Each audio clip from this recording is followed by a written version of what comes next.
task force ten kan mi pui ta khia ta tan til tu sang sang te han se hon hon kan mang le do na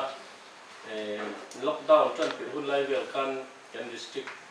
malak na te le mi pui ta tan khia tu tang kai chu sang sang le koi mo ni kan khia te tin tok so chip cherang tak kan lo nei to a thì hiện lockdown thì India sarkar dan juga sarkar man na in pun lima kan lo mang zawin lockdown pangan na zone ni kata tangan ni sompum kan lo mang so le meka suti laya na hil poi mo le ilote han ni poi ta se tira tan le tin tang kai han se ho le kan tu mani amma sabira chuan kan anin ke ma ni ti ma heta panel chute kan anin meo se tira ke hi banlan no ya na ke district deputy commissioner le district task force chairman kan ya ke dinglam mi hi kulal te kila kan na ke district sp ni ya tabe lam che mi hi question liana kan election officer le ddo kan executive magistrate lin he disaster tila hian incident commander ni boka thang lam beram tu doctoral sang lura medical officer na the district hospital ni in he covid hian medical chungcha nodal officer ani boka kan hian thil tu thang thang ni kan thret te na in chawk in kan soyanga ama sabera kan soidu chu Mizoram sarkaro manna he lockdown kan kalpui me ki kan lockdown pali kan kalpui to te tlong ta kan lo kalpui to anga kalpui so te turin mi pui te kan hanin nge masa ni sela thu oi na hi apoi mo masa me ma kan thu oi tlan na azira he kan ri be na kan sri kan do na a lo tin na hi ang na ye ma wangin te to pa mi pui te thu oi tlang ye turin kan soma sarkar in ti lo tu te siama pinde sarkar in siama mizo sarkar in siama tin a district ate a local level a village level ate han chip chia le zola han siam te ma kha te kha zom tlangi la ti hi voin ne sabira kan ngen na ni sela tin tun thaliam ta hun neng molai tang khan India sarkar le mizo sarkar ro han na in India ram hun sang sang tang te le fore na tang te in kan Mizoram mi te zofa te le Mizoram a se sunga cheng te in choi hon kan kalpuya horun puli te ko kan ti boka chung chu amal na Mizoram hi green zone tia covid tolo na state kan ni na akha India hun sang sang tangin zone sang sang kan lo khoma chu sarkar pe chuan angin hanin quarantine te ngaya tin quarantine mai pon lova chu mi ma chuan ajin dan tur akal dan tur anjin veva pitan le in tu ti te ke chu sang ro man na tin medical lama a testing pi te pi lo ngaya kha zong ro man na kha na me ni jam sarkarin state level ate tin a zone west tin ro man na siama tin ato tak ka alo kira te lo ro man na ka district level a ro man na ka local pui le mai hau tak le a Indian han sei thuk ta ila India ram mun song tang Mizoram lo hong te hi a number che sei fu ara amara chu sin khat sang khat chuang zet vel nia ngai nia amara chu lo ho le ta lo te tin eng mo awang number kha lo dang on de set theya chung chu district song mi ten nia ma dom na district a te lo honga hanin quarantine to te lo ni a chu mi ta na ro man na chu na hau tak zet mai ania a mun na ngaya tin re na to ra ta na boi pui ngai in tiar na mut na so na ti te tin anin han duty na tu ro man na sang te lo ngai tin tu supply electric te chung zong ro man na a mi sing chuang han mi khwal chu hau tak le a ti te han jam sarkar in quarantine centers government facility and the district level district ko tu dc le to pui te la ro man kha an mang khota in alo hom sa te ko district level ate han quarantine ko ni se te lo lia amai ro chu alo ho tu ten han tam ka em mawangin chung chuna dai seng kalova quarantine facility kan ti government quarantine facility kan han ti ba ka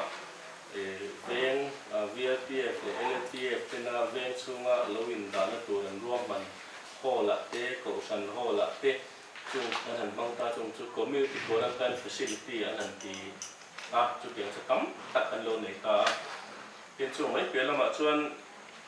hotel te ami thleng quarantine anga man na tu te sarkarin hotel quarantine facility tin hotel enga mazat are ne na ti dan kung ne ten ruang man le chu mai ni lovin tun sarkarina arem chang thei kha ma ke chan tin home quarantine te pon siam le ma ro chu heng le reng hi astit takin ti dan kung nge zom tu nge tak noya ti te lo ni ta heng zong zong ina tum chu kan mi zo kan tu le fa kan chung te lo ho tu te lo ho du zong zong chu lo hong ke sela sarkar hian quarantine chu da nga ti ke na tura ro man na nei la kan nei ba kilo ho lo se kan ti don chuan mi tam tak mi sang tel an lo ho lo ta the wangin sarkar khain fanin ke upafin khurna ne quarantine facility te sang siam chuakin an lo ho na si enga modar pa ke na tu la pe in veng sia ro man na ten sia ma buna hian India ram hun sang pangin an lo ho so me ka an state tamzo ken lo ho to a tu na hian keni district bi ka chuan state pali atang lo ho te hi an quarantine kun zo gin kan an so pela state hi lom sangom ken dia lom mun ni na lom state lom pani na state som pari tu na hian quarantine me an nia unde lo te a hian Maharashtra section kan Maharashtra non pui hi lo hole an lo thing che pa chuan Uttar Pradesh mi then khat le Punjab le sam te lo thing lenga ti chuan chung chu non pui a hon ho run pui ka tiang de lo ka tu ten nia na kina che che so tin kan election officer kan puramara ran so yanga mi lo hong tu te lo boy puya tu la ma pin ko na le ti te in tu te te sang security te ro man nga ya chung chu na hau mai le wangin chan tla nga ya sarkar resources sarkar mi le sa te le kan mun le ma te ko la dai seng talwa kan mi zong zong trong patlang ko tu te ko kan te le tin mun den sang de lan di la en di lo re man chuan chung te ne na an zawaya lo hong du te han kung a hanin hong ke tu ren do man ka sarkar na du em awangin hian kan han ti sa a mun chen kata chuan quarantine center te hi han enga mo pia han lau te na te mo han soi sop ne te kom te ya amai ro chu heng te hi phim khut takaro manani a test tu lang ang te tu na pe chuan test si a chhongin kalpui ni a rapid antibody test an ti a chu ba ka chuan thot swab an ti hemi khol pui tak ra test ne na kalpui te ni wangin henga apal tang to te chu phim khut tu hanin in khung khan tiang de mai te ni a mun den cha om na pia nga ami sing boy pui the pia ni na pia kan zawai tan tan ngai wangin mi dang a sarkar te mo en mai lo de wa kan the nga piang tia kan tan kan te na pia nga ti turin kan dio ro puila chu tiang tu chuan kan in soma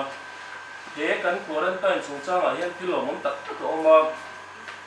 tun ma in district task force ina he thahi bor ve kan kalpui chung hian limal tanin ngai ne na tanin poisa tam tak tan donga cheng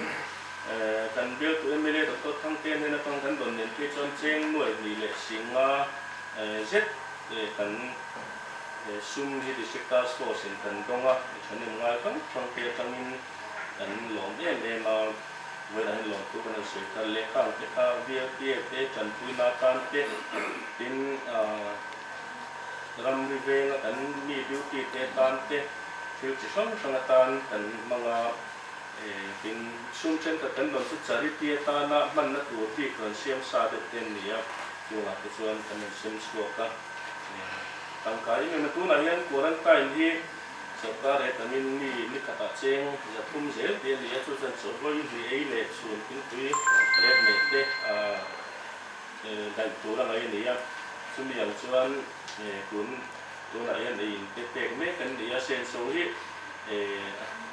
atam ve view mai do na chunga chuan tin ko kan lim thanin ngai ten sum le pai te tin an pen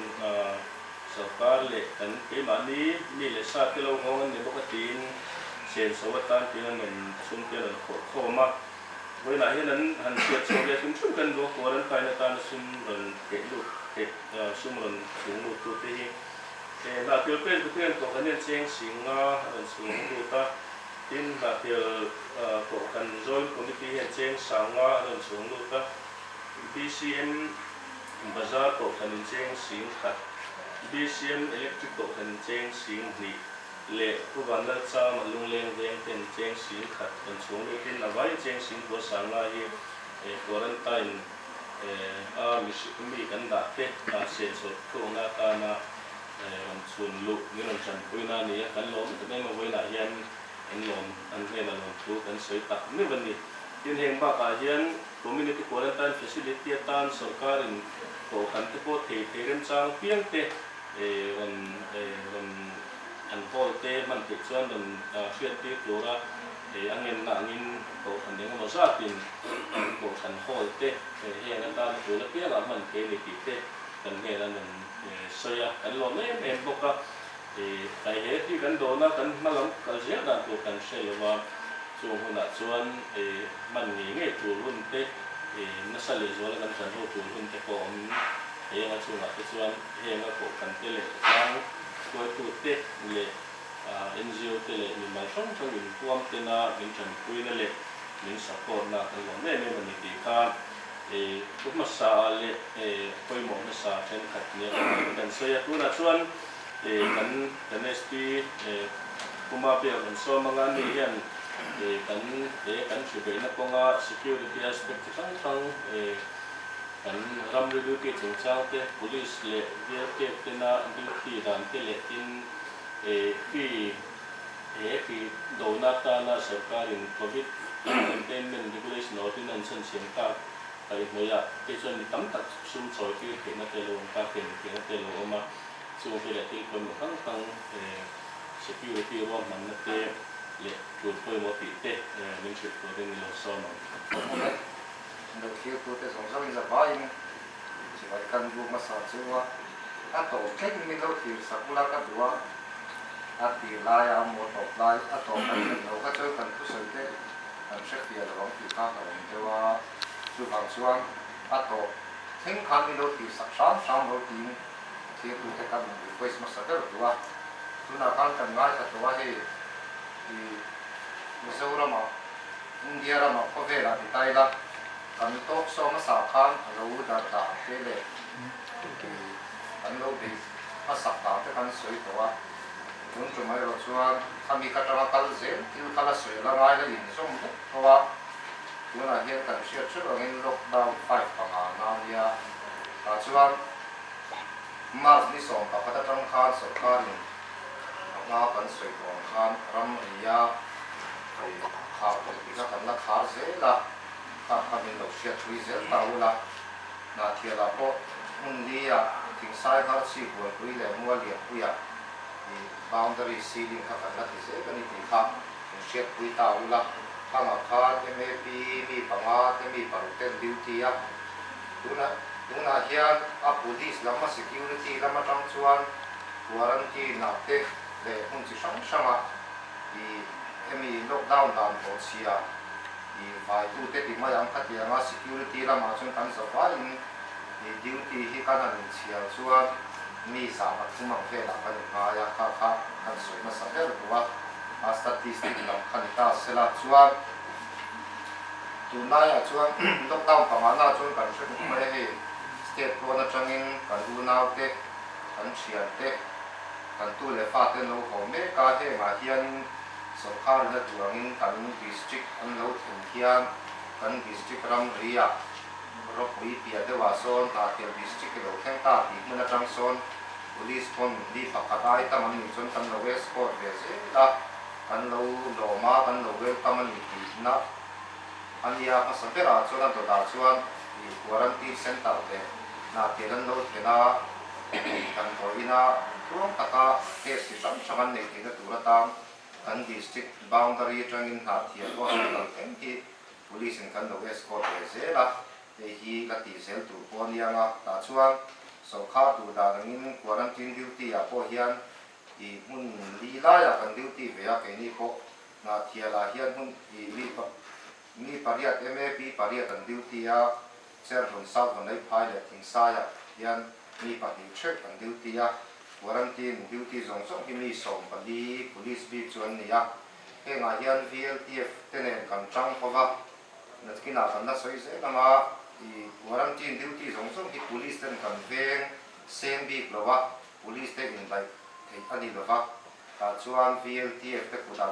tak ka yum kata he kan talk show lo ngai tu te po kan omani kon na kin zela po kan puwa kan PCC a i quarantine turan no ong kon VLTF te security na thok turin kan ring hal che ti kha kan soi hal de maya police te kan za pa azawai kan duty te lo wangin khalai kha she hal ta pokila that kan ring le dewa chuan na china kan ngai thap thap ang khan ordinance act kan ne ya 2020 khata khan i dan bo sia te shem na dan tam ta ka oma chuan police te VLTF te kan duty a voin ni thenga kha dan oma tanga kan police lambi kina kan han record ve the a chuan mi zani somruk le pariat lai mai dan bo sia kan man towa kan poisa mu khom ting khom kha fai na tanga kan han chalan sa ka che si ni sang sari le za ania ta hian a tam ber chu i enge kholai public place kan tia van tlang huna i hemi face mask sheng lo kha kan nia chu i a tam ber kan nia tu lockdown 5 kal ze la po hian kan i sarkar na ngai poi muwa kha ordinance a i mi pui te na kan som tu le som lo tu ra ti lai kha i chiam takin chata ila van tlang huna kan kal chuan face mask semi mai ko hi kan vuat tu ra ni ti te tan ta la me tar ni an ke nai tu ra ni lo ti te quarantine center te kan kal tu ra ni lo wa ti te a te pon chuak tu ra ni lo ti te kha oma kha ti sang dang bo chia kha police lam chon kan ngai pui mo thara na kel district chunga police station song song a po i flying squad kan tia chu motor te le na in thuama hum tina ta kwal tu ran ni a chuan an vai tar tu chu hemi ordinance covid dan bo chia te vai thar khan ya chu mi pui te pon shetai la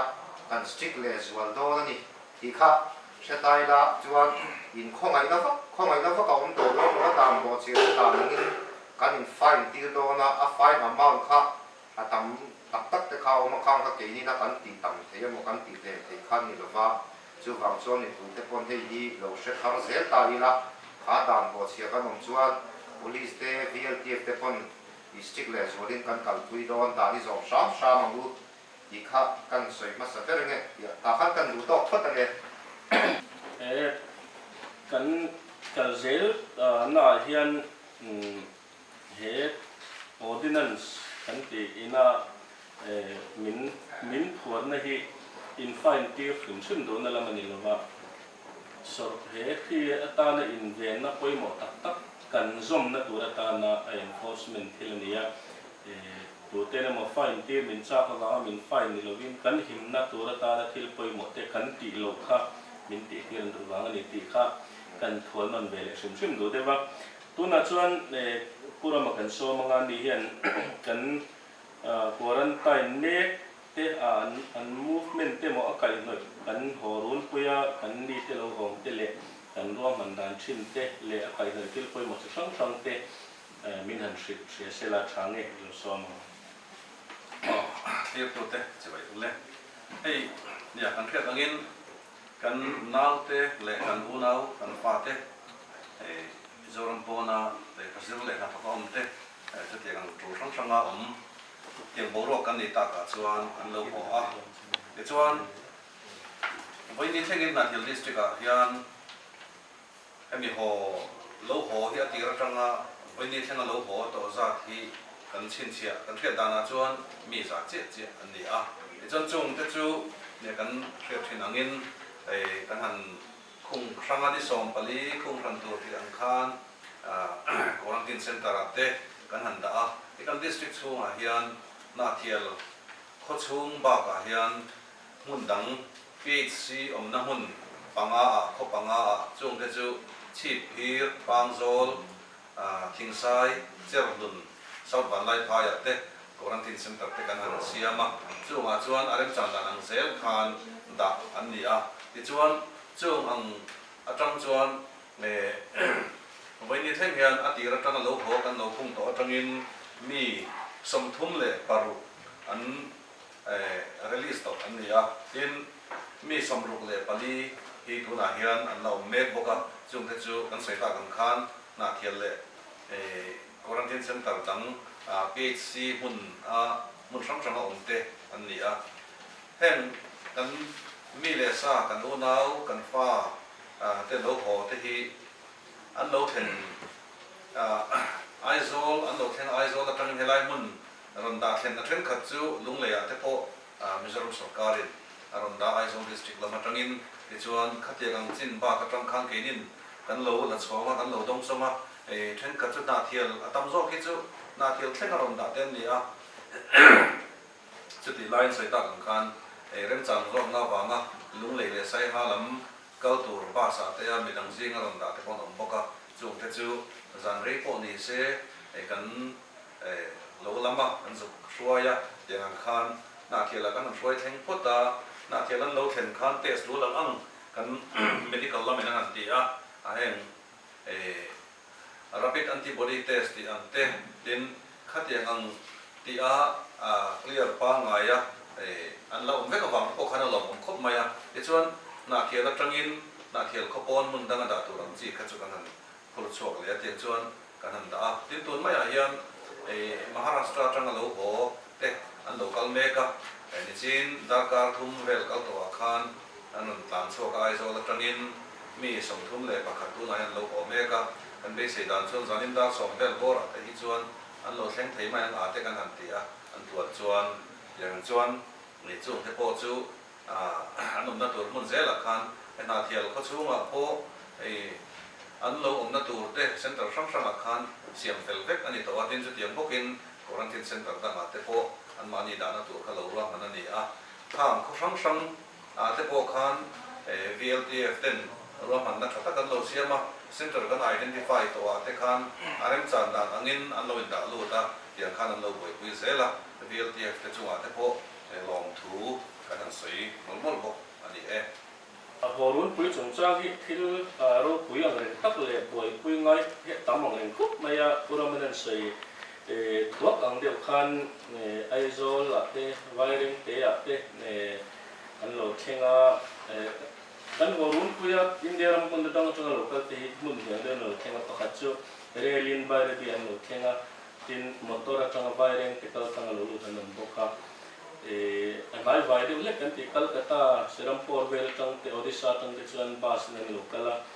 la de South India te le Western area te tin North Zone te chu ni lokala state sarkar pahni indo ton chuta Indian Railways ina Shramik special train mangalun khoi khom te ni ya ati to he kam te maya are ruwa man te tin kan state inan dai lo chuan tin North East state dang tin en rail in pan trom te ngai tiang kan til boi pi ngai tam ta kan oma India ram hi zone nga thena ni ya sim lam te ko thang lam te ma lam le central and east kan ti maya lai le ko chak lam chuan North East zone ka kan ni to ka ta chuan kan officer te task group sang pangan oma zan po mu mang lovin an lo ruam man nan siama an movement te an kalvel han ten lo in lova chuan rela lo thing chu bai bi ya scholarship PC len ho ten an lo poi puya counter sang team sang in te kan lo ti vai reng te local te po test te sang ti in screening te palkangin ruam manan don siama zan tam tak mulova chaw em hun mang tem ni scholarship district team te an fakome man DC le ko puite zong zong an fakome bam cha ta ai zo lan lo thenga mi tam zo chu den thua ma ho la a den thua ma ho la omin ikan district wise an sim le a ka ami chaw chun mi re la hin mi sang ta zanga te lo thang khang kha sope te ngai screen ngai anh chủ trong từ lâu rồi toilet cái phòng ngay cái tiền dòng số khác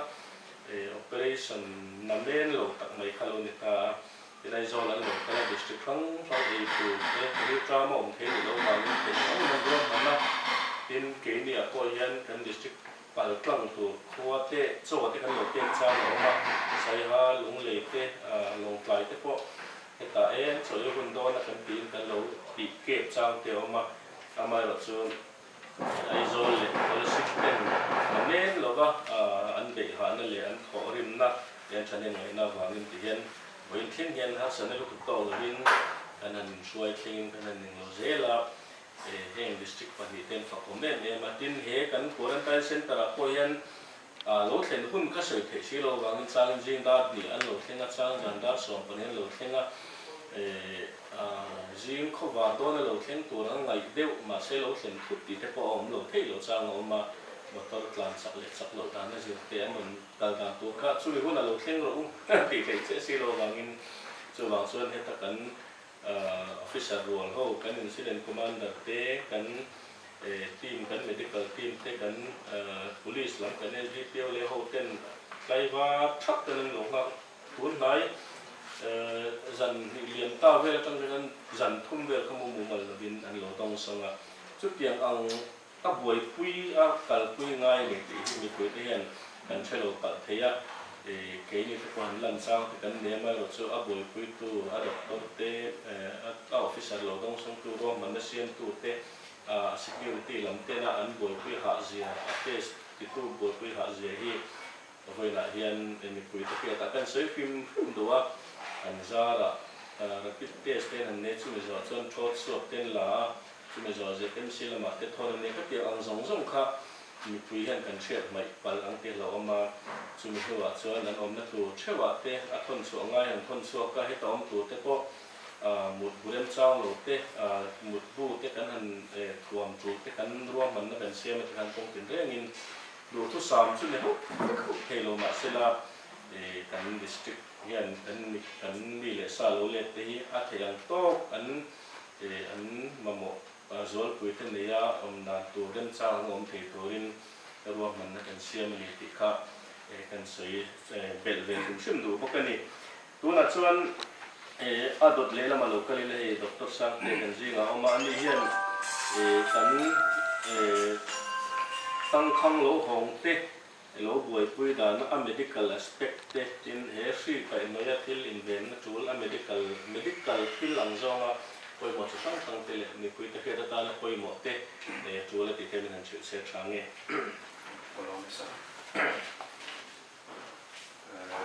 cũng là hiện quarantine facility quarantine center hiện mi giờ cần đặt mấy cần đặt đó tin homeที่ปันนี้บัวนั้นทีมแม่ไล่กันในพวกกันที่จวนนี้การรีลิสตัวส่งจากที่จีนส่วนการมีสมทุนปรบันดีอ่ะที่ตัวน่ะบัวนั้นทีมแม่การ facility ในเล่อีในบัวนั้นทีมแม่ที่มีสมทุนเลยผลิตอันนี้อ่ะที่จวนนี้ RAT กันที่rapid antibody test กันที่ข้ามีสารเสพไม่ดีกัน test ตัวที่จวนนี้RT-PCR sample กันที่จะเต็มเสียกันคนนะครับก็มีสมรูปสัมผัสที่กันละตัวทีนresult กันโดนตัวซาแต่ที่มีสมรูปก็ต้องการมีสมลีเลยปะกัวresult กันตรงตัวนี้ที่จอนี้ประเทศของไอ้นาซาระมี result สมลีเลยปะกัวกันตรงตัวที่อันนั้นนี่ก็ที่เฟกที่ฝั่งซองเลยอเมริกาและจังปอกันลงไม่มาติดข้ากันเสียงสะดวกไอ้โซลจังอินติการกันดิสตริกมีเลสาเตอันนั้นพูดแข่งอันนั้นพูดแข่งเวลขี้ตา ITC boys hostel 1 ki screening center atan kan identify a block veilam zo ki kita kian boot kan set up ingeni kan laptop te communication test tool te le ron hote ai dai dan na ta kan boot kan sia matikal kami mangkan red kan ti le RT-PCR sample kan ti thot suap le thot suap me poi kan la to lo chin hi kan la to sample hi thot suap kan ti chon ang shop akhan hemi stick hi oma kami mora akhan la puan ni sia lo synthetic le la puan ti mai la khati ang kha mora hi na oma khan ang shop a kan ba ngeni hol puala a shop bang vel ka kan ba puala khata na sik cham ba nga kha aom chuan tikan khala pu kana lo be da thina ka khol khan lo mu da thin ka nia ti choi from mai ba ka nar tu na chon lak tel to tu han ti an nar ne kan film pur me ma sample po chi khat chau ne lo in chi bi tu na in kan thona chu bang chuan arin tha fial pura kan ngai kan ri result te po hi chu ting chuan aron thlenga piang mai kha ITC boys hostel 1 akin screening kan lo ti char maya chu mai ba ka soi tongin khosi kan neem thritla kan neem and temperature te kan lo check ka tiang khan covid symptom kan ti ho te kha an neem ti ka kan lo en dik kan ni ti chuanin akal phung le a chuan khalai kan te sa te kha RAT kha ma sa result ron lang hal kha ni rapid test ani angin kata kan lo reactive ta sela IgG kan ti le IgM kha chini oma kami chini ka result ron pe theya kha lo reactive ta sela pakhat ve mo apani kan intia ti zel tu nge ti te po kha zo na om theya kang ho lo reactive kha chu le covid symptom anga nei covid symptom nei te an ni tel chuan covid care center ti identify ania chu ta chu an ni ho ka chu arangin da kan hal mo an ni tuna an quarantine lai te hin da pol an ni lo ba chuanin an RT-PCR sample thot suap kan lak ZMC kan thon result aron choma ka chuan covid care center a khan ti kan rang dein ka ngo ka chu kan da ta thina negative dang te nen kan ani pol me lo ni ti ka ka thre ta da pon kan sei duwa ti chuanin soi chun zom ta zeli la CCC kan ti covid care center kan da kan suspect ka thot sample RT-PCR test ura ZMC kan thon ka low positive le ta se ting nge ti ka om le theya khang ho ka chu pakhat na chuan khata kan da thana kha asymptomatic kan ti covid symptom nei lo ani chuan covid care center kan lo in ko chun som ta don ni mani ko dan guidelines sa khawm feka positive one is ka center kan dan ko chun som anga tin alo negative ani chuan an quarantine na tura kan rem ruat na masa khan an ho tu te malang nei